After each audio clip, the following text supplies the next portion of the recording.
saya Johan Erson Dili dengan NIM 223021317 dari Prodi Perancangan Jalan dan Jembatan semester 5 kelas C.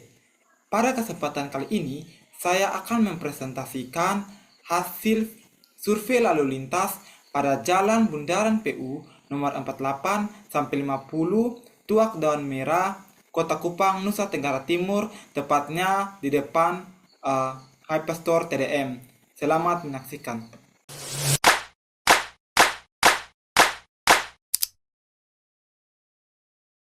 Oke, baik. Di sini saya akan menjelaskan pertama tentang lokasi.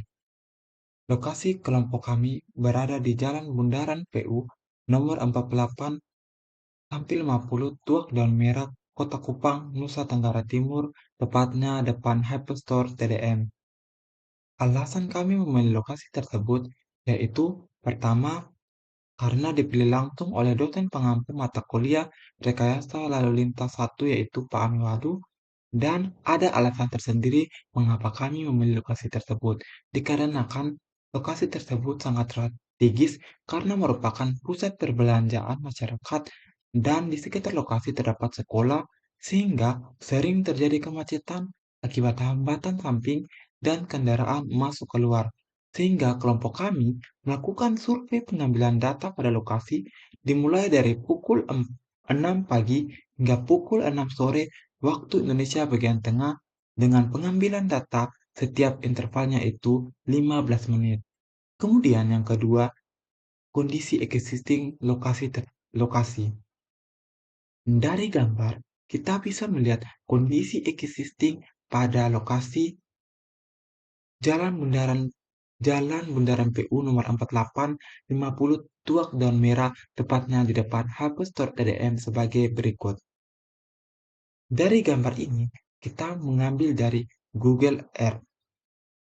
Kemudian, adapun nama surveyor dan masing-masing tugas dari surveyor pada saat melakukan pengambilan data.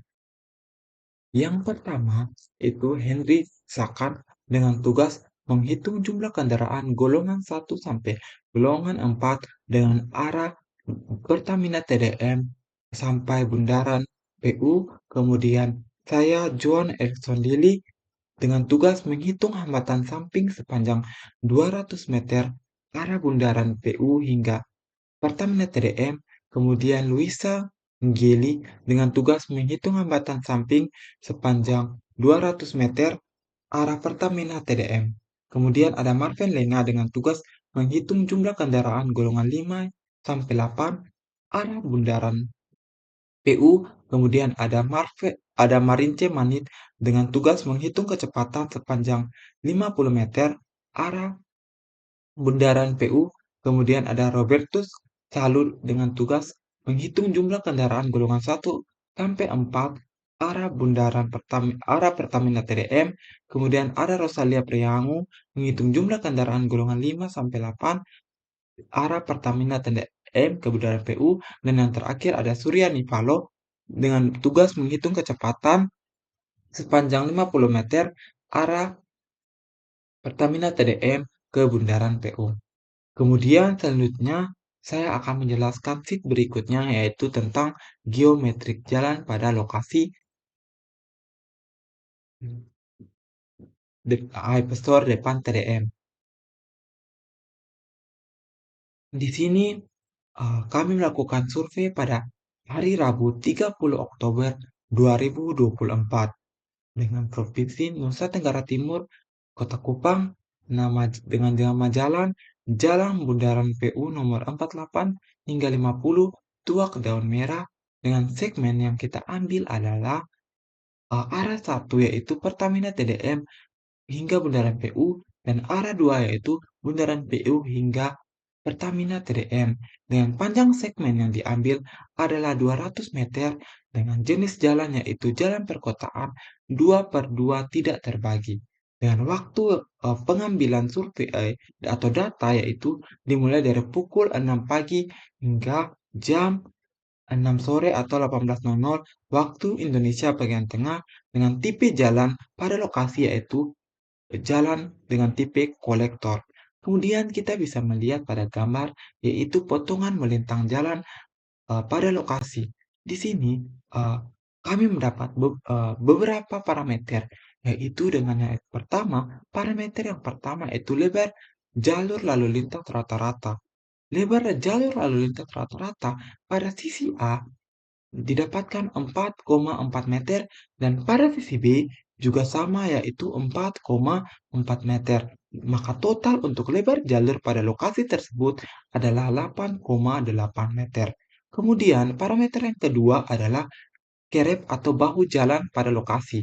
Pada sisi A didapatkan eh, lebar kerep yaitu 1,5 meter untuk sisi A dan untuk sisi B sama yaitu 1,5 meter.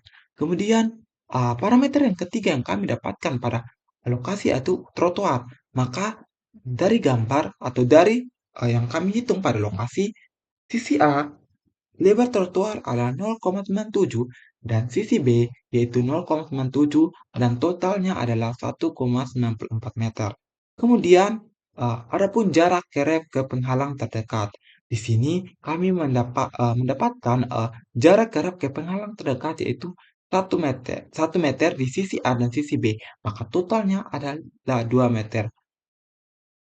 Kemudian setelah kami menghitung geometrik dari keadaan di lokasi, eee, kemudian kami memasuki parameter yang penting, yaitu sheet berikutnya itu menghitung arus lalu lintas. Nah, lokasi ya masih sama yaitu depan TDM, depan Hyperstore dengan arahnya itu ada 2 arah. Arah pertama, arah Pertamina TDM ke Bundaran PU dan arah yang kedua adalah Bundaran PU ke arah Pertamina TDM. Dengan, eee harinya itu hari Rabu tanggal 30 Oktober 2024. Dari hasil survei didapatkan eh, tipe atau golongan kendaraan di sini yang kami hitung adalah golongan kendaraan dari kendaraan tipe 1 sampai golongan tipe 8 dengan eh, pengamatan dari jam 6 pagi hingga jam 6 sore dengan masing-masing interval selama per 15 menit.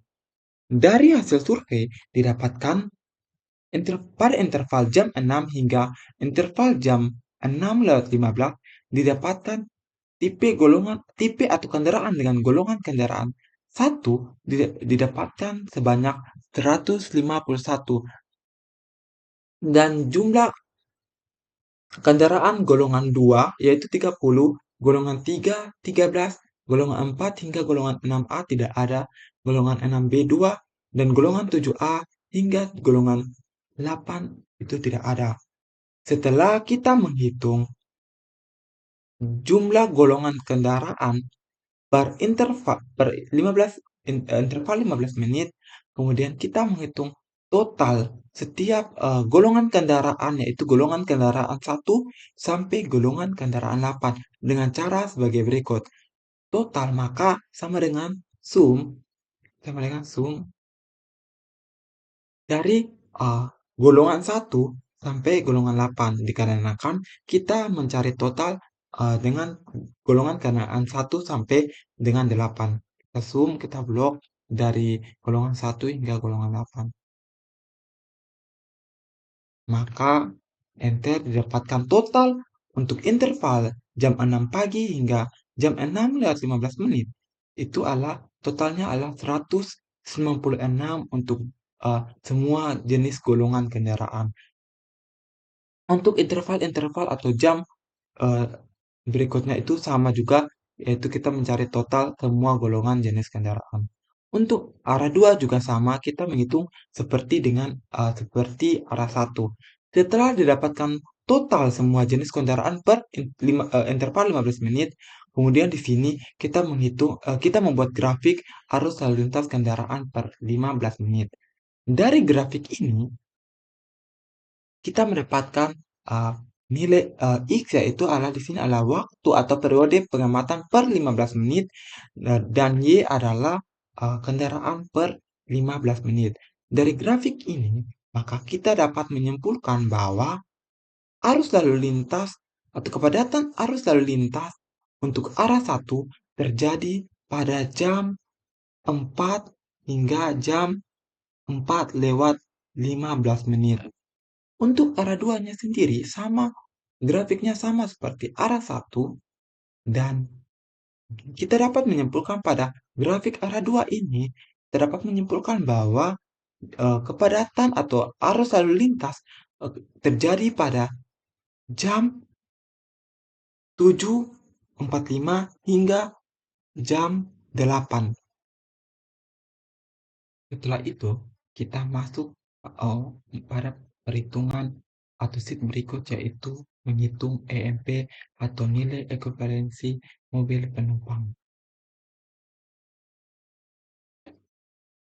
Untuk menghitung nilai EMP dengan cara sebagai berikut. Untuk tipe golongan pada arus lalu lintas tadi, itu kita menggunakan golongan 1 sampai golongan 8. Nah, pada untuk menghitung EMP, kita menjadi 3 bagian saja, yaitu SM atau sepeda motor, MP atau mobil penumpang, dan KS atau kendaraan sedang. Di sini untuk untuk tipe kendaraan SM, kita tinggal eh, link saja dari tipe golongan 1 pada arus lalu lintas. Bisa dilihat, ini saya langsung link saja pada tipe golongan 1. Untuk MP sendiri, itu saya mengambil dari jumlah dari golongan 2 hingga golongan 8, golongan 4 itu tergolong sebagai MP atau mobil penumpang. Dan untuk KS sendiri, nilai KS itu kami ambil dari tipe golongan kendaraan dari golongan 5A sampai 5C, itu dihitung sebagai KS atau kendaraan sedang. Nah, di sini kami link saja nilai FM, yaitu pada arus lalu lintas golongan 1, dan MP adalah total dari golongan 2 sampai golongan 4, dan untuk KS adalah total tadi dari golongan 5 sampai golongan 7C. Nah, setelah mencari total, setelah mencari total dari masing-masing SM, MP, dan KS, kemudian kita mencari total. Di sini kita mencari total dari dari jam 6 hingga jam 8, dan jam 11 hingga jam 1, kemudian yang ketiga adalah jam 4 sore hingga jam 6 sore. Di sini untuk mencari total untuk interval jam 6 eh, 6 pagi hingga jam 8 pagi, itu rumusnya sebagai berikut, yaitu zoom zoom sama dengan kita blok dari eh, total total per interval untuk SM, dan total interval untuk MP, dan total interval untuk KF didapatkan. Maka untuk total semua nilai SM, MP, dan KS dari jam 6 pagi hingga jam 8 pagi, yaitu 2.939. Untuk interval yang kedua dari jam 11 sampai jam 1 didapatkan totalnya itu 2.981, dan untuk jam 4 hingga jam 6 sore didapatkan totalnya atau 3.592. Untuk arah 2 sama juga seperti arah 1, dengan arah 2 totalnya itu 2.108, 2.108 untuk interval jam 6 sampai jam 8. Untuk jam 11 sampai jam 1 totalnya 2.826, dan untuk jam 4 hingga jam 6 sore totalnya itu 300.598. Setelah kita mendapatkan total dari masing-masing tipe kendaraan, sepeda motor, mobil penumpang, dan kendaraan sedang, kemudian kita menghitung nilai EMP-nya. Nah, untuk menghitung nilai EMP-nya itu, sebelumnya kita harus mengetahui uh, faktor atau bobot dari masing-masing jenis kendaraan. Nah, untuk mengetahui faktor atau bobot dari sepeda motor, mobil penumpang, dan kendaraan sedang, kita bisa lihat pada ban ajar. Nah, pada ban ajar, untuk faktor atau bobot dari masing-masing EMP atau tipe kendaraannya, yaitu sebagai berikut. Nah, karena tipe jalan kami, yaitu 2/2, tidak terbagi dengan volume lalu lintas total 2 arah dalam kendaraan per jam, itu kami mendapatkan rata-ratanya, yaitu di sini dari hasil perhitungan rata-rata volume total yaitu di atas dari 1.800. Maka pada tabel ini kita menggunakan ya volume lalu lintas di atas lebih besar sama dengan 1.500. Maka dari tabel ini nilai EMP untuk kendaraan sedang didapatkan 1,2, dan untuk EMP untuk sepeda motor karena lebar lajur kami 4, maka pada tabel lebar jalur lebih kecil sama dengan 6 meter, maka untuk EMP untuk sepeda motor digunakan 0,35. Kita kemudian kembali ke perhitungan. Nah, kemudian kita sudah kasih masuk faktor bobotnya yang tadi kami dapat dari tabel. Kemudian kita menghitung di sini adalah dengan cara kita mengalihkan atau kita kalikan total FM per interval 15 menit kita kali dengan faktor atau bobot EMP untuk SM ya, di sini adalah 0,35, maka 122 dikali dengan faktor bobotnya untuk SM 0,35 didapatkan nilainya adalah 42,7. Itu untuk nilai sepeda motor. Berikut juga berikut juga ke arah bawah itu cara carinya sama juga seperti ini. Kemudian untuk menghitung MP atau mobil penumpang, di sini faktornya adalah satu. Kenapa faktor dari mobil penumpang adalah satu? Karena kita di sini em, menghitung MP, maka untuk MP sendiri untuk mobil penumpang itu faktornya satu. Maka sama seperti SM, kita untuk mencari nilainya dengan rumus kita kalikan saja jumlah MP yang per interval 15 menit kita kalikan dengan faktor bobotnya MP yaitu satu. Maka di sini didapatkan nilainya adalah 35. Kemudian untuk kendaraan sedang sendiri eh, masih sama, yaitu kita kalikan faktor bobot dari kendaraan sedang yaitu 1,2 kita kalikan dengan total kendaraan sedang per interval 15 menit yaitu satu di sini, maka hasilnya itu 1,2 kita kali dengan satu, maka hasilnya untuk kendaraan sedang yaitu 1,2. Seterusnya juga begitu. Kemudian setelah itu, kita menghitung total EMP untuk masing-masing arah. Karena tadi untuk arah satu, arah 2 untuk faktor bobotnya sama juga menghitungnya seperti arah satu. Kemudian kita menghitung total masing EMP masing-masing arah. Yang di sini pertama, saya menghitung total EMP untuk arah satu dengan rumus sebagai berikut. Yaitu tinggal sama dengan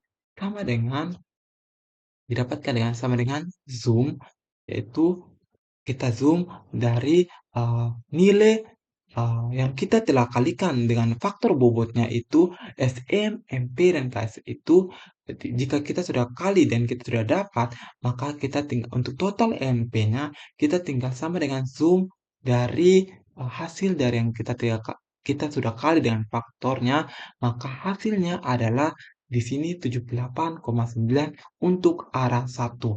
Untuk arah 2 kita lakukan sama saja total MP-nya itu kita zoom hasil dari SM, MP, dan KS yang sudah dikalikan dari jumlah total FM dengan faktor bobotnya masing-masing.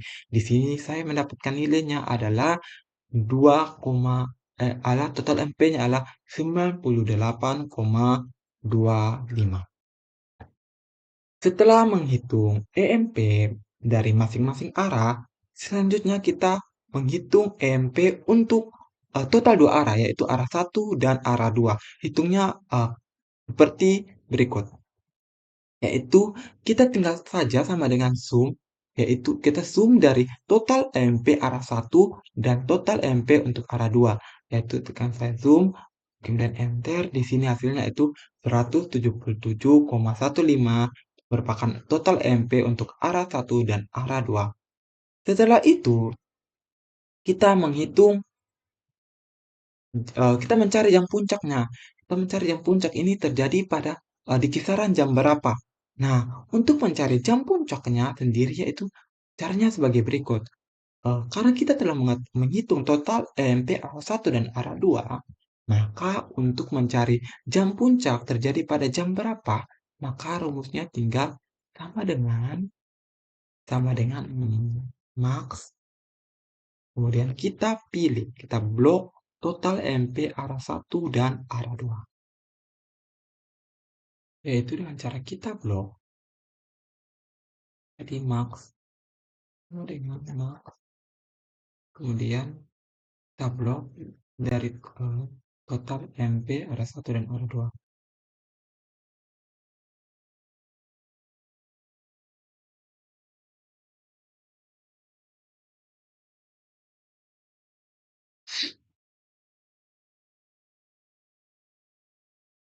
Kemudian kita enter. Nah, di sini eh, nilai max yaitu 485,55. Maka kita cari 485,55 ini terjadi pada interval di jam berapa. Nah, ternyata 485,55 ini itu terjadi pada jam 4 sore hingga 4:15. Maka bisa disimpulkan bahwa jam puncak terjadi pada jam 4 sore hingga jam 5 sore. Mengapa? Karena di sini kami mengambil jam puncaknya yaitu dengan interval 4. Nah, setelah mendapatkan jam puncak itu terjadi pada jam 4 sore sampai jam 5 sore, kemudian kita mencari total jam puncaknya. Karena tadi kita sudah tahu jam puncaknya dari jam 4 sore hingga jam 5 sore, sekarang kita mencari total jam puncaknya. Nah, untuk menghitung total jam puncaknya itu sebagai berikut. Untuk menghitung total jam puncak, yaitu kita di sini menghitung hanya untuk interval 1 jam, karena kita akan mencari untuk per jam saja. Maka rumusnya sebagai berikut. Tinggal sum, kita blok dari kita blok yaitu interval 1 jam saja. Maka dari jam 6 hingga jam 7 kita zoom, kemudian kita enter, dapatkan nilainya 936,65. Untuk interval ke bawah juga kita buat sama seperti tadi. Kemudian setelah itu, maka didapatkan total untuk jam puncaknya itu sebagai berikut dengan rumus max, kita blok rumus max, kita blok total jam puncaknya yang telah kita hitung, kemudian kita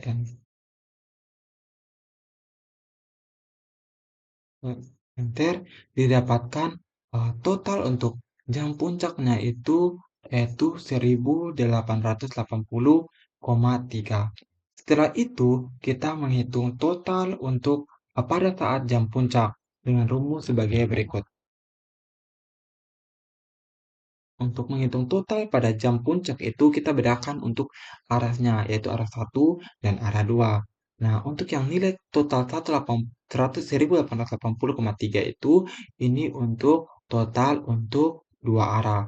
Nah, untuk menghitung jam puncak untuk total arah 1, yaitu sama dengan zoom, kita blok khusus hanya blok yaitu blok untuk yang tadi kita cari total EMP untuk kelas 1 itu kita blok hanya untuk khusus jam puncak saja, karena tadi jam puncaknya terjadi pada jam 4 hingga jam 5, maka kita blok total nilai total EMP hanya dari jam 4 hingga jam 5. Kemudian kita enter, maka hasilnya untuk total jam puncak pada jam 4 hingga jam 5 yaitu 943,35. Untuk arah 2 sama saja, yaitu kita zoom untuk dari total MP, yaitu hanya pada untuk jam puncak, yaitu terjadi pada jam 4 hingga jam 5. Maka nilai total untuk jam puncak untuk arah 2 yaitu 936,95. Setelah itu, kita akan menentukan pemisahan arah atau PA. Nah, nilai PA ini dalam bentuk persen. Nah, pemisahan arah sendiri, maka untuk arah satu dan arah 2. Untuk pemisahan arah ini kita tentukan untuk kita bisa menghitung faktor koreksi kapasitas. Nah, untuk menghitung pemisahan arah ini, kita menghitung sebagai berikut, yaitu sama dengan karena kita tadi telah mencari total jam puncak pada arah satu, kemudian kita bagi dengan eee, jumlah total untuk jam puncak untuk arah satu dan arah 2, maka sama dengan 943,35 bagi dengan 1.880,3, hasilnya dalam persen yaitu 50%.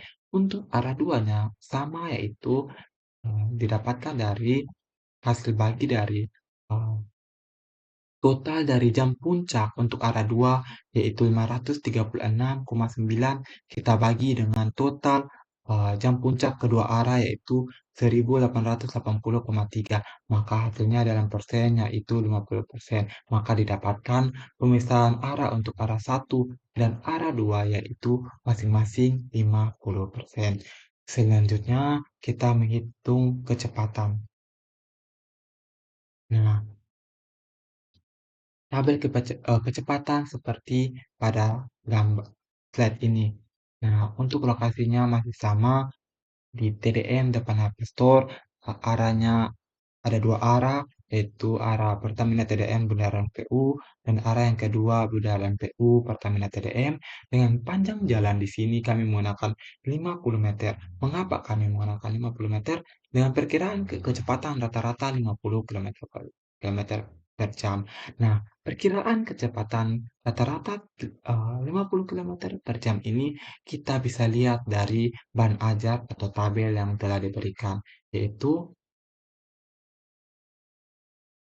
seperti ini, yaitu, nah pada tabel ini, perkiraan kecepatan rata-rata arus lalu lintas kilometer per jam untuk jalan 50 meter, karena jalan yang untuk penggal yang untuk kecepatan kami menggunakan 50 meter, maka dari tabel bisa kami menggunakan nilai 40 sampai dengan 45 untuk kecepatan rata-ratanya.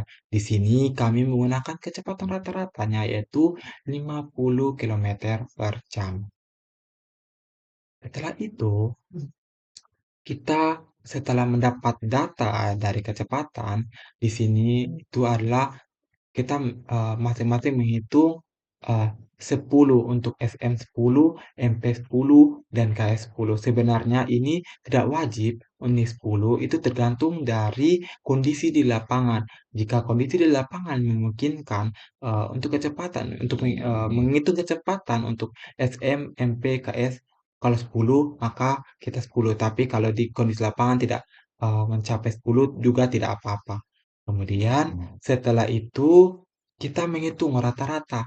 Nah, rata-ratanya ini adalah rata-rata untuk per jenis kendaraan, yaitu rata-rata untuk SM atau sepeda motor, rata-rata untuk MP atau mobil penumpang, dan rata-rata untuk KS atau kendaraan sedang. Nah, untuk yang pertama di sini saya akan menghitung rata-rata untuk sepeda motor. Nah, bagaimana cara menghitung rata-rata untuk sepeda motor?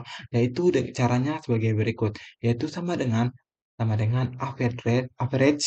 Nah, average kita blok dari eee, 1 sampai 10. Maka untuk per interval 15 menit. Enter sama dengan nilainya rata-ratanya adalah 3,78. Untuk interval ke bawahnya juga sama cara hitungnya. Kemudian kita menghitung untuk mobil penumpang, rata-rata untuk mobil penumpang. Caranya sama saja untuk seperti sepeda motor, tetapi di sini rata-ratanya kita average dari eee mobil penumpang. Di sini didapatkan nilainya 5,27. Untuk KS-nya masih sama, yaitu rata-rata KS, yaitu kita average dari 1 sampai 10 khusus untuk kendaraan sedang. Di sini hasilnya itu untuk mewakili yaitu 7,91. Setelah kita mendapatkan rata-rata dari masing-masing tipe kendaraan, yaitu SM, MP, dan KS, kemudian kita menghitung waktu rata-rata untuk semua, untuk rata-rata untuk tiga tipe kendaraan dengan cara sebagai berikut. Sama dengan average, kita pilih rata-rata dari uh, SM yang telah kita hitung, rata-rata dari MP yang telah kita hitung, dan rata-rata dari kendaraan sedang atau KS yang telah kita hitung. Kemudian kita enter, maka hasil yang didapatkan untuk waktu rata-rata dari ketiga tipe kendaraan tersebut adalah 5,95. Setelah menghitung waktu rata-rata, kemudian di sini kita akan menghitung SMS dengan satuan meter per detik. Caranya sebagai berikut. Rumusnya sama dengan panjang jalan yaitu 50 meter, kita bagi dengan uh, waktu rata-rata yang tadi kita sudah dapat untuk tiga kendaraannya itu, maka 50 kita bagi dengan waktu rata-rata, maka hasilnya 8,84. Itu untuk interval jam 6 hingga jam 6:15. Untuk interval yang lainnya juga sama, kita hitungnya seperti interval jam 6 hingga jam 6:15. Nah, setelah mendapatkan nilai SMS dalam meter per detik, kemudian karena kita butuhnya dalam jam, maka kita akan menghitung SMS dalam satuannya yaitu jam dengan rumus sebagai berikut, yaitu sama dengan kita pilih nilai SMS yang tadi detik itu, kita kali dengan 1/1000 per 1/1000 per 1300 untuk kita ubah dalam satuannya jam. Kemudian kita enter, maka hasilnya yaitu mewakili di sini interval jam 6 sampai jam 6:15, nilainya ada SMS-nya adalah 31,8. Setelah kita mendapatkan nilai SMS dalam jam untuk semua intervalnya per 15 menit itu, kemudian kita menghitung nilai SMS-nya per tipe kendaraan. Karena tadi sebelumnya itu untuk semua atau total semua jenis kendaraan. Sekarang kita menghitung SMS-nya untuk tipe kendaraannya saja per jenis tipe kendaraan. Nah, di sini pertama tipe kendaraan untuk mobil penumpang. Nah, untuk menghitungnya adalah maka rumusnya sebagai berikut, yaitu sama dengan panjang jalan yaitu 50 meter, kita bagi dengan waktu rata-rata. Kita bagi dengan waktu rata-rata, tetapi di sini kita bagi dengan rata-rata khusus untuk SMS saja. Kita bagi dengan tipe kendaraan sepeda motor, rata-ratanya kita kali dengan 3,6 untuk bawa ke dalam satuan jam. Maka hasilnya di sini adalah 47,57. Kemudian kita menghitung juga untuk tipe kendaraan, nilai SMS-nya untuk tipe kendaraan MP. Itu sama saja, tetapi panjang jalan di sini dibagi dengan rata-rata dari MP. Kemudian kita enter, nilainya di sini adalah 34,18. Untuk tipe kendaraan sedang juga sama, untuk mencari nilai SMS-nya dia yaitu panjang jalan dibagi dengan waktu rata-rata ini KS atau kendaraan sedang. Di sini didapatkan 22,76. Setelah itu, maka kita menghitung jumlah jam untuk SMS, SM atau sepeda motor, SMS MP atau mobil penumpang, dan SMS kendaraan sedang. Itu kita menghitung totalnya dengan cara sebagai berikut. Sama dengan sum kita blok dari atas ke bawah untuk nilai SMS sepeda motor, kemudian kita enter, maka didapatkan untuk untuk total dari jam 6 pagi hingga jam 6 sore untuk SMS sepeda motor yaitu 775,70. Kemudian untuk nilai total SMP untuk semua interval yaitu 634,78, dan nilai SMS total untuk kendaraan sedang dari interval jam 6 hingga jam 8 yaitu jumlahnya adalah 519,23. Untuk arah 2 juga hitungnya sama saja seperti dengan arah 1. Di sini arah 2 jumlah total SMS untuk SMP di sini dapat SM didapat 730,54, untuk mobil penumpang didapatkan 646,97, dan untuk kendaraan sedang didapatkan 544,61. Setelah itu, kita akan menghitung fluktuasi kecepatan jam puncak. Nah, untuk menghitung fluktuasi kecepatan jam puncak itu dengan cara sebagai berikut, yaitu kita akan mengambil khusus saja jam puncak karena ini kita hanya menghitung khusus untuk jam puncak. Karena tadi perhitungan sebelumnya kita telah mendapatkan jam puncak itu terjadi pada jam 4 hingga jam 5 sore, maka di sini kita akan mengambil nilai SM, MP, dan KS itu per intervalnya itu khusus pada jam puncak saja dengan caranya sebagai berikut. Untuk SM, maka rumusnya yaitu adalah jumlah jumlah nilai SMS sepeda motor arah satu ditambah dengan jumlah Eee, SMS sepeda motor arah 2 pada jam puncaknya itu kemudian dibagi dengan 2, maka hasilnya itu 26,92. Seterusnya interval ke bawahnya itu masih sama saja caranya. Kemudian untuk MP-nya sendiri, yaitu dengan cara kita mengambil total SMS mobil penumpang pada jam puncak untuk arah satu, kita tambah dengan total SMS mobil penumpang jam puncak arah 2, kemudian kita bagi 2, maka di sini didapatkan 21,66. Kemudian untuk kendaraan sedangnya sama juga, kita tinggal ambil total SMS milik kendaraan sedang pada jam puncak arah satu, kita tambah dengan total SMS jam puncak kendaraan sedang pada arah 2. Sama dengan di sini nilainya adalah 21,93. Maka didapatkan grafik untuk fluktuasi kecepatan jam puncak sebagai berikut. Pada grafik fluktuasi kecepatan jam puncak, di sini X-nya itu adalah waktu dan Y-nya adalah total pada total SM, MP, dan KS. Dari grafik ini kita dapat menyimpulkan pada jam 4, interval jam 4 hingga 4:15 untuk untuk grafik yang berwarna biru itu adalah nilai untuk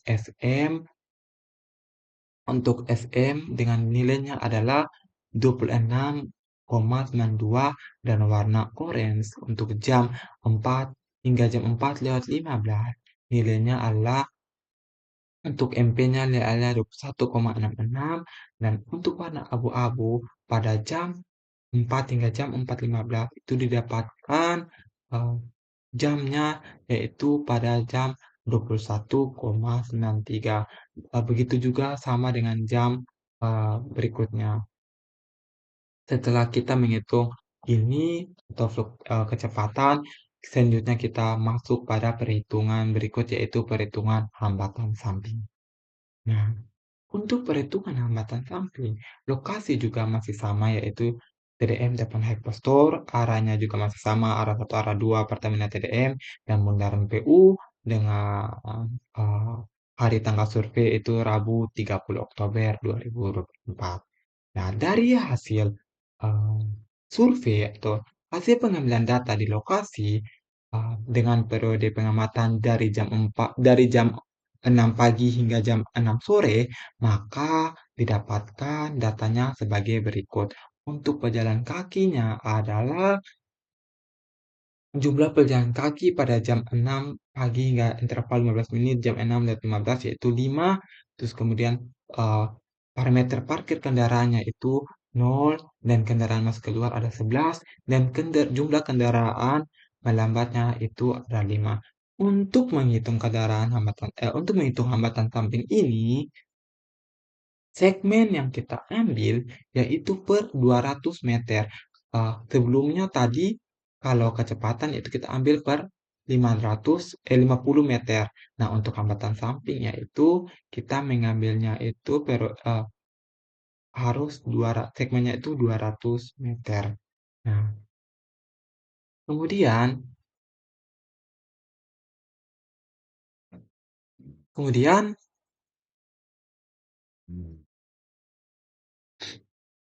kemudian kita, me menjumlahkan atau kita cari total.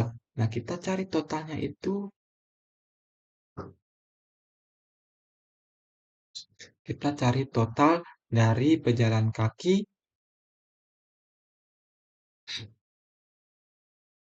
Kita mencari total dari masing-masing, yaitu pejalan kaki, parkir kendaraan berhenti, kendaraan masuk keluar, dan kendaraan melambat.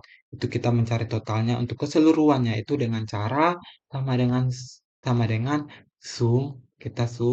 kita blok dari pejalan kaki, jumlah pejalan total pejalan kaki hingga total kendaraan melambat. Maka kemudian kita enter, maka hasil untuk total untuk pejalan kaki, parkir kendaraan berhenti, kendaraan masuk keluar, dan kendaraan melambat untuk interval jam 6 pagi hingga jam 6:15 itu didapatkan totalnya itu 21. Untuk intervalnya ke bawah itu hitungnya sama saja. Oh, itu untuk arah satu. Arah dua juga sama saja. Arah duanya hitungnya sama seperti arah satu, yaitu kita totalkan pejalan kaki, parkir kendaraan berhenti, kendaraan masuk keluar, dan kendaraan merambat. Totalnya di sini didapatkan 33, itu mewakili interval jam 6 hingga jam 6:15. Setelah kita total, maka di sini kita membuat grafik atau grafik kejadian hambatan samping per 200 meter. Nah, dari grafik ini, setelah kita membuat grafik, kita arah X-nya itu adalah periode waktu per 15 menit, dan Y-nya itu adalah total dari semua, dari pejalan kaki, ini parkir, kendaraan masuk keluar, dan kendaraan berhenti. Untuk arah satu, grafiknya sebagai berikut. Dari grafiknya itu kita dapat menyimpulkan bahwa eh, hambatan samping ini adalah atau kepadatan atau maksimum dari hambatan samping ini terjadi pada jam 17.45 sampai jam 18, atau dari jam 5.45 sampai jam 6 sore. Nah, bisa bisa kita pastikan yaitu dari sini juga totalnya itu memang benar, itu kepadatan hambatan samping itu terjadi pada jam 17.45 sampai jam 8. Nah, kemudian untuk grafik arah 2, kita dapat menyimpulkan bahwa kepadatan atau hambatan samping itu terjadi kemungkinan besar itu terjadi pada di jam itu di jam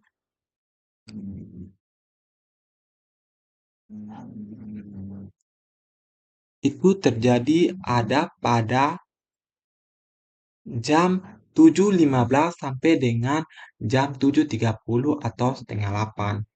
Nah, setelah itu kita akan eh, masuk pada formulir JK2. Nah, untuk formulir JK2 ini, di sini adalah formulir yang berisi untuk bisa mengetahui uh, nilai Q atau dari arus lalu lintas dan kelas hambatan sampingnya itu seperti apa. Nah, untuk JK2 ini masih sama saja, itu kita pengambilan data pada uh, ada hari Rabu tanggal 30 Oktober 2024, Provinsi Nusa Tenggara Timur, Kota Kupang, nama jalan, Jalan Bundaran PU nomor 4850, Tuak dan Merah, dengan panjang segmen 200 meter, dengan tipe jalan, jalan perkotaan 2/2 TT atau tidak terbagi, dengan tipe jalannya itu kolektor. Nah, di sini ada tabel lalu lintas harian rata-rata tahunan atau LHRT. Nah, untuk LHRT sendiri kami tidak hitung karena itu kecuali untuk membangun jalan baru, untuk menghitung jalan barunya. Nah, kemudian maka kami masuk saja untuk menghitung arus lalu lintas atau nilai Q. Nah, di sini ada tabel MP, KE, SM. Nah, ini yaitu faktornya itu sama yang tadi saya sudah jelaskan, faktor bobot. Ini MP-nya satu itu faktor bobot, KS juga faktor bobot dari EMP saat kendaraan sedang yang tadi saya jelaskan pada EMP sebelumnya dan SM itu faktor bobotnya 0,35. Nah, kemudian kita menghitung nih untuk arah satu dan arah duanya. Nah, yang pertama itu untuk mobil penumpangnya, yaitu kita menghitung arah satunya itu untuk kendaraan per jam itu kita tinggal ambil lah. Kita ambil kendaraan per jam ini dari, kita zoom dari sheet EMP ini. Dari EMP, kita ambil dari Kita ambil dari sini untuk jam puncak.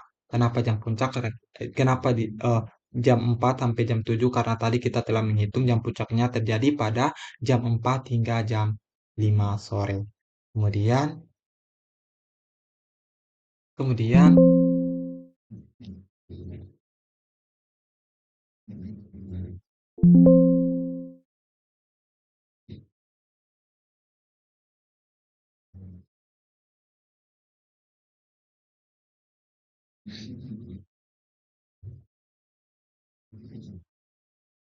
didapatkan nilainya itu untuk pada jam puncak, yaitu 447 untuk arah satu dan arah duanya adalah 383.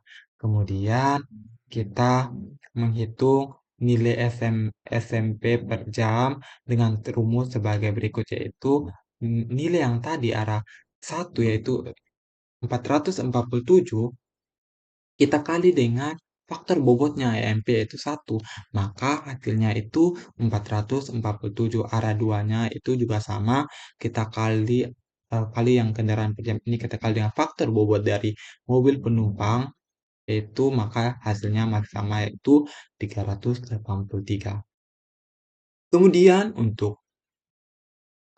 kemudian kita langsung total saja untuk arah satu dan arah 2, yaitu dengan cara kita zoom, kita blok arah satu dan arah 2 didapatkan di sini nilainya 830. Kemudian sama juga yang untuk SMP per jam itu kita tinggal arah satu arah 2-nya itu sama dengan sum arah satu arah 2. Di sini nilainya 830. Nah, untuk KS atau kendaraan sedang dengan faktor bobot 1,2 yang tadi saya sudah jelaskan sebelumnya pada sheet EMP. Maka untuk kendaraan per jamnya itu kita ambil nilai KS pada sheet EMP. Nilai KS pada sheet AMP. Nah, nilai KS pada sheet EMP ini. Itu kita zoom, didapatkan nilainya itu 47. Nah, KS yang ini kita zoom, yang ini tadi ya ini kita zoom itu nilainya yang ini. Nilainya yang ini, 47. Untuk arah duanya juga sama, kita ambil nilai di jam puncak MP untuk KS, yaitu ini. Kita ambil dari sini, totalnya itu di sini 39. Maka total kendaraan per jam untuk eh, kendaraan sedang untuk arah satu dan arah 2 yaitu 86. Untuk nilai SMP per jam didapat dari faktor bobot dari kendaraan sedang yang 1,2 ini kita kalikan dengan kendaraan per jam. Maka hasilnya itu 56,4 untuk arah satu dan arah 2-nya 46,8 dengan jumlah 2 arah satu arah 2 yaitu 103,2. Kemudian kita menghitung nilai SM atau sepeda motor. Dengan kendaraan jam yaitu kita mengambil dari total total pada sheet MP total dari untuk SM pada jam puncak saja, yaitu kita totalkan ini saja ya teman-teman, kita totalkan ini, maka hasilnya yaitu untuk sepeda motor pada jam puncaknya itu jumlahnya adalah 1257 untuk arah satu dan arah 2-nya adalah 1449. Baik itu kita menghitung SMP per jam dengan rumus bobot sepeda motor yaitu 0,35 kita kalikan dengan kendaraan per jam yang telah kita dapat yaitu 1257, maka hasilnya 439,95. Untuk arah satu dan arah 2-nya adalah 507,15. Maka total untuk arah satu arah 2 SMP per jamnya yaitu 947,1. Nah, kemudian kita menghitung arah atau persen sama seperti yang sheet yang MP yaitu pemisahan arah. Tadi saya sudah jelaskan sebelumnya. Di sini kenapa nilainya 50%, 50%? Itu karena itu didapatkan juga dari eh, nilai. Sebelum itu, kita akan menghitung kit total. Untuk kit totalnya itu adalah untuk semua kendaraan yaitu MP, KS, dan dan sepeda motor dengan rumus sebagai berikut. Kita ini zoom saja kendaraan per jam untuk MP, kendaraan per jam untuk KS, kendaraan per jam untuk SM, kita zoom maka nilai untuk arah satu didapatkan 1751 dan arah 2 didapatkan 1871 dengan total arah satu dan arah 2 adalah 3622. Kemudian kita menghitung SMP per jam untuk semua jenis kendaraan karena tadi sebelumnya itu masing-masing jenis kendaraan. Untuk total semua jenis kendaraan itu sama dengan rumusnya SMP nilai SMP per jam dari jenis kendaraan itu kita jumlahkan. Maka untuk arah satu didapatkan nilainya 943,35 dan untuk arah 2-nya didapatkan 936,95 dengan totalnya adalah 1880,3. Kita bisa mengkontrol yaitu nilainya itu sama dengan apakah sama nih apakah sama atau tidak dengan nilai MP yang saya sudah hitung sebelumnya. Di sini saya mendapatkan nilai SMP per jam yaitu 1880,3 untuk total semua jenis kendaraan. Kita kembali pada sheet MP, kita cek atau kontrol apakah sama atau tidak. Nah, ternyata totalnya untuk MP atau jam puncak untuk semua jenis kendaraan itu adalah 1880,3. Maka nilainya sudah benar. Kemudian pemisahan arah yang tadi saya sudah jelaskan itu didapatkan dari SMP per jam arah satu. Total SMP per jam arah satu itu kita bagi dengan total SMP per jam untuk dua arah. Maka 943,35 kita bagi dengan 1880,3 maka didapatkan 50%. Arah 2 juga sama. Itu kita untuk kontrol kita bisa mengecek pada sheet MP maka sama arah satu di sini dapat 50% dan arah 2-nya kita dapat 50%, maka sudah benar. Kemudian untuk pemisahan arah 50% 50% ini kita bisa lihat pada tabel yaitu ini. Tabel di ban ajar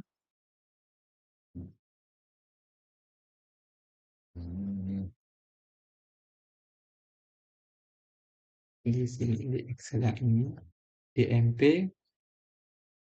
ya ini kita bisa lihat 50-50 yang ini di yang ini yang kita punya PA-nya 50-50.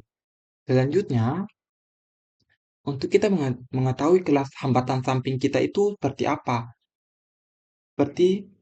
seperti apa di lokasi.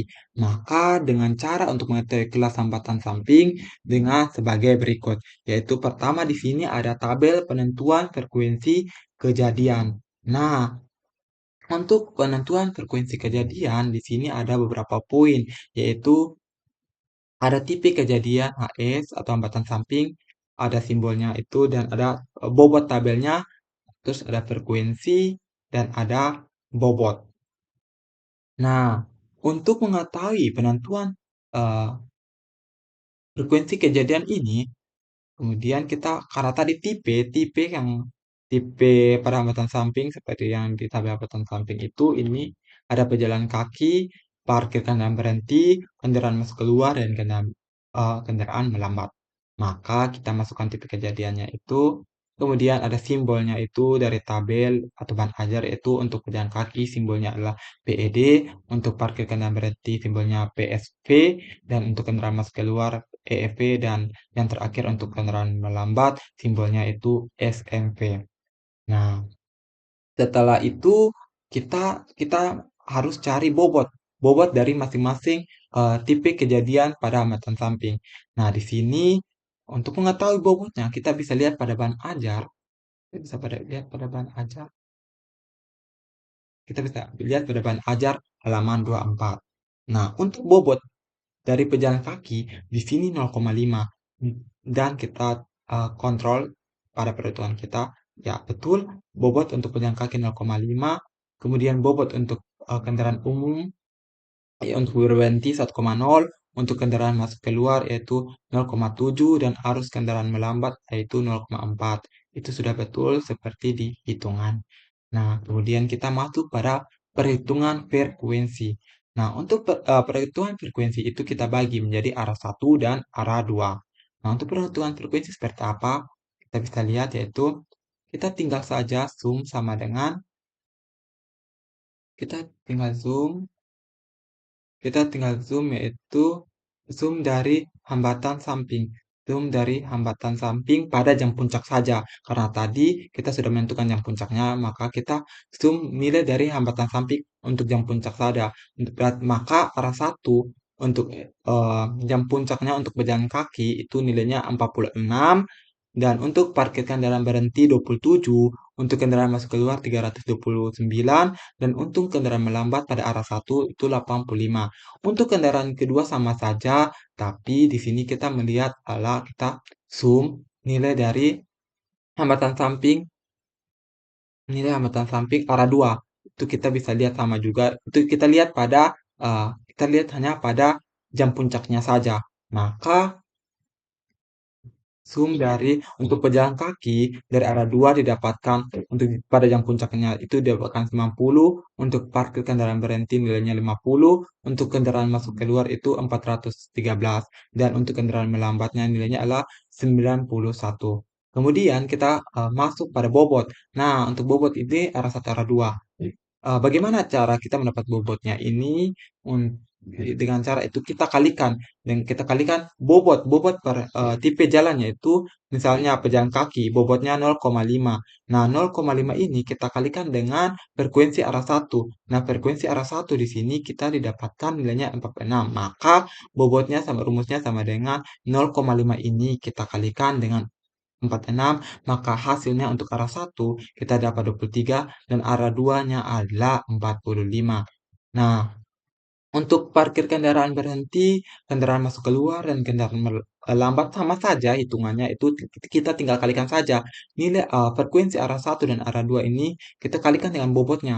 Misalnya untuk parkir kendaraan berhenti karena nilai arah satunya dia nilai 27 bobot dengan bobotnya satu kita tinggal kalikan saja arah satu ini kita kali dengan uh, bobotnya yaitu maka sudah didapatkan untuk arah satu dan arah 2-nya itu total untuk arah satu dan arah 2 untuk semua tipe kejadian hambatan samping itu didapatkan nilainya 734,8. Nah, kita telah dapat 734,8 ini, kita bisa mengecek pada penentuan kelas hambatan sampingnya itu seperti apa. Nah, tabel untuk penentuan kelas hambatan samping itu sebagai berikut. Nah, karena tadi kita dapat nilainya itu total arah satu dan arah 2 adalah 734,8, maka kita bisa lihat dari tabel ini. Karena 734,8 itu di kisaran 500 sampai 899 dengan kondisi di sini khusus yaitu daerah niaga dengan aktivitas sisi jalan yang tinggi, maka kelas hambatan samping pada lokasi yang kami survei yaitu TDM depan hyperstore yaitu kelas hambatannya itu tergolong tinggi karena nilainya di kisaran 500 sampai 899. Untuk mengontrol apakah sudah benar atau tidak, kita kembali pada hitungan hambatan samping. Tadi itu kita kembali hitungannya sama saja. Di sini untuk total di puncak total puncak untuk arah satu, total di jam puncak untuk arah satu 314,3 dan total puncak pada arah 2 itu 420,5. Itu tergolong sedang. Itu tetapi untuk masing-masing arah. Tetapi untuk kedua arah itu maka kita tinggal jumlahkan saja arah satu arah duanya itu kita jumlahkan nilainya sama juga yang sebelumnya tadi di JK2 itu nilainya 734,8. Maka ya betul, kelas hambatan samping untuk pada lokasi kami itu tergolong tinggi. Selanjutnya kita akan masuk pada sheet 3 atau JK3. Di sini JK3 lebih membahas eh, tentang ini kapasitas dan menentukan derajat kejenuhan. Nah, di sini masih sama saja seperti sebelumnya, tanggal bulan lahir itu masih sama. Kemudian yang pertama itu kita harus menentukan berapa jumlah penduduk Kota Kupang saat ini. Nah, untuk karena kami survei itu pada tahun 2024, maka jumlah penduduk Kota Kupang pada tahun 2024 yaitu jumlahnya 474.801 jiwa. Nah, dengan kecepatan arus bebas MP-nya itu dengan rumus dalam kurung VBD tambah VBL dikali dengan F VBHS dikali dengan FC UK. Nah, untuk rumus kapasitasnya sendiri yaitu di sini C sama dengan C0 dikali FCL dikali FCPA dikali FCHS kemudian dikali FCUK. Kemudian kita masuk ini menghitung untuk kapasitasnya atau kita menghitung faktor penyesuaian untuk kapasitas. Di sini tabel pertama ada arah, kemudian menghitung kapasitas dasar C0 dari tabel 4.1 SMP per jam. Nah, nilainya ini didapatkan dari tabel kapasitas dasar atau untuk C0. Nah, kapasitas dasar untuk C0 ini kita bisa lihat di materi juga yaitu kapasitas dasar.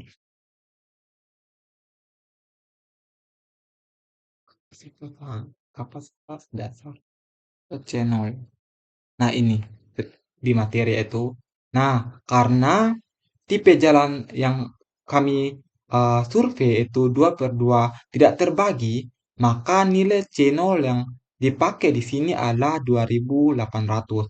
Maka maka kapasitas dasar yaitu 2.500. Kemudian kita masuk dalam lebar jalur atau FCLJ. Nah, kita bisa lihat pada tabel di materi yaitu tentang lebar jalur. Lebar jalur yaitu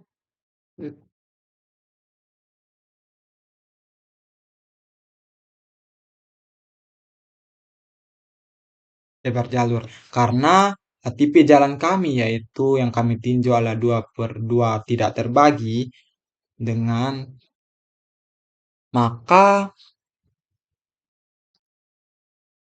dengan lebar jalurnya kami itu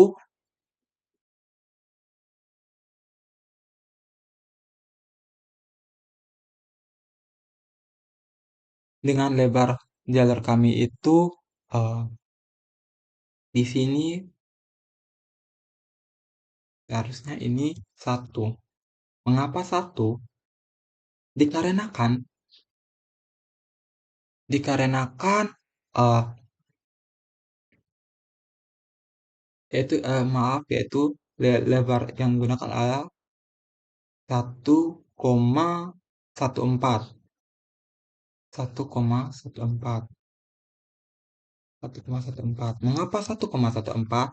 Karena tadi yang saya jelaskan adalah lebar jalur 8, maka dari bahan ajar didapatkan untuk jalur 8 itu FCLJ-nya itu 1,14. Maka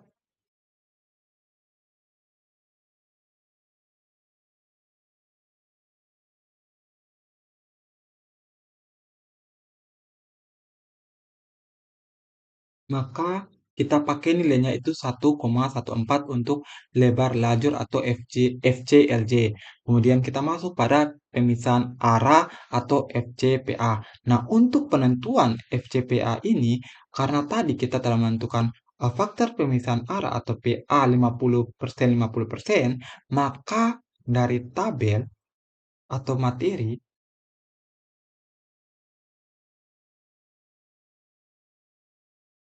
faktor pemisahan faktor pemisahan arah didapatkan nilainya adalah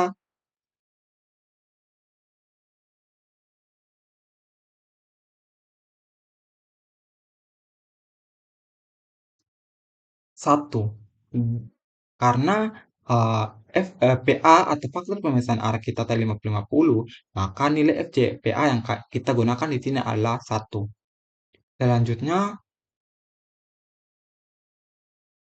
kita menghitung atau menentukan hambatan samping atau FCHS. Dengan itu merujuk pada tabel 45 dan tabel 46. Di sini kami menggunakan nilainya yaitu 0,81. Mengapa kami pakai 0,81 itu? Karena kita lihat dari tabel faktor hambatan samping.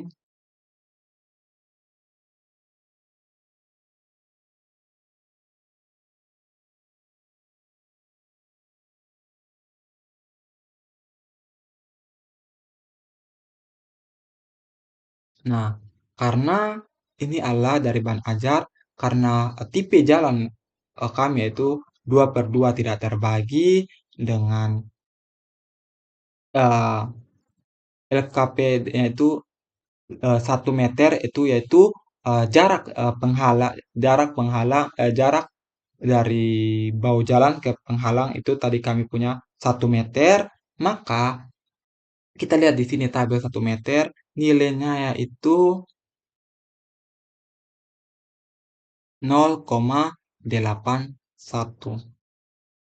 Di sini kami memakai nilainya itu 0,81. Setelah itu kita menentukan ukuran kota atau FCUK.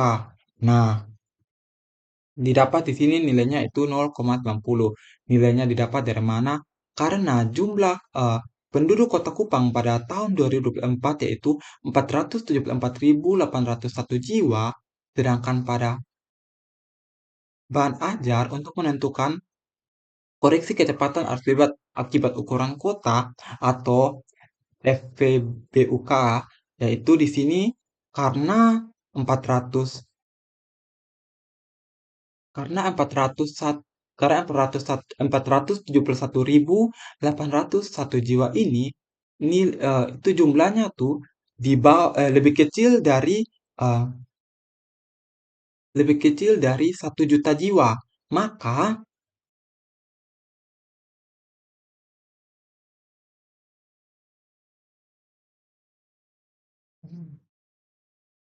maka FPBUK yang kami gunakan di sini yaitu 0,90. Kemudian kita menentukan kapasitas atau C dengan rumusnya sebagai berikut.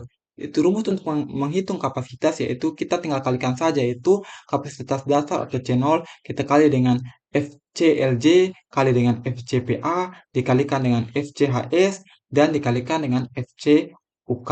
Maka didapatkan di sini hasilnya itu 2326,968. Nah, kemudian untuk menghitung derajat kejenuhan. Nah, untuk menghitung derajat kejenuhan di sini itu pertama kita mengetahui arus lalu lintas atau Q. Nah, ini didapatkan dari formulir JK2 yang tadi kita telah hitung. Nah, itu didapatkan yaitu dari formulir JK2 arus Q-nya itu adalah di sini didapatkan 1880,3. Maka di sini arus lalu lintasnya atau Q-nya adalah 1880,3 dengan derajat kejenuhannya yaitu uh, didapatkan dari arus lalu lintas dibagi dengan kapasitas atau C. Maka di sini 1880,3 kita bagi dengan 2326,968 didapatkan hasilnya yaitu 0,81. Maka di sini derajat kejenuhan yang didapatkan adalah 0,81. Baik, maka kita akan masuk dalam sheet terakhir, yaitu kinerja lalu lintas atau level of service. Nah, dari hasil analisis kelompok kami pada Jalan Bundaran PU nomor 48/50 Tuak Daun Merah, tepatnya di depan Hyperstore TDM, kelompok kami dapat menyimpulkan bahwa dari hasil survei kami dan hasil perhitungan kami bahwa kinerja lalu lintas pada lintasan jalan tersebut masih memiliki derajat kejenuhan yang terbilang normal, yaitu di kisaran nilai sebesar 0,74.